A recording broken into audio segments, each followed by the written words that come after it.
Hewldana darbeya leşkeriya li hemberî hikûmeta AK Partiye têk çû. Li hin bajarên Tirkan şer derket û bi sedan kes hatin kuştin. Lê li bajarên Kurdan ji xênê alîgirên AK Partî û yên Hudaparê çalakiyên protestoyê nehatin li dar xistin. Li gorî hin partiyên Kurdan ji ber operasyon qedexe û wêrankirina bajaran baweriya piraniya Kurdan li hemberî hikûmeta AK Partiyê nemaye.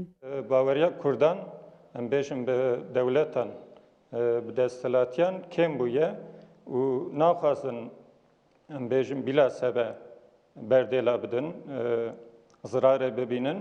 Dixwazin ku dema em bêjin kar û xebat kir berdêl da fayda wî bibînin.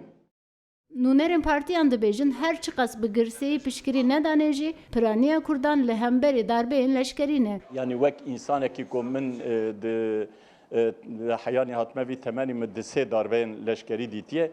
Di darbeyên leşkerî da zilm û ozor 10 qat dibe, 20 qat dibe li gora îro.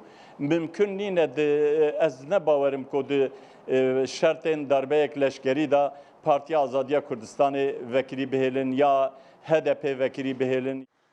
Hin nûnerên partiyên Kurdan jî dibêjin eger hikûmet dixwaze xetereya darbeyên leşkerî ji holê rake, divê pêşî pirsgirêka Kurd çareser bike. Ji bo binebirkirina kudeta çi lazim be te kirin, ev jî civêjîkirina demokrasiye, kurtirkirina proseya demokratîzekirina Tirkiyeyê û çareserkirina keşeyê Kurd e. Kurd bi rêka diyaloga aşitiye ji ber ev hata keşeyê Kurd nê te çareserkirinê li Tirkiye ne demokrasî civêjî dibe ne jî îstîqrar. Li Tirkiyeyê di nava 5 salan de sê darbeyên mezin ên leşkerî çêbûne. Ji ber van darbeyên leşkerî bi hezaran Kurd hatine kuştin û bi hezaran jî hatine zindankirin. Nûnerên partiyên Kurdan bi awayekî zelal û teqes dibêjin ew li hemberî darbeyên leşkerî ne. Lewre heta niha ji ber darbeyên leşkerî Kurdan gelek êş û azar kişandine. Gönül Morkoç, Rûdaw, Amet.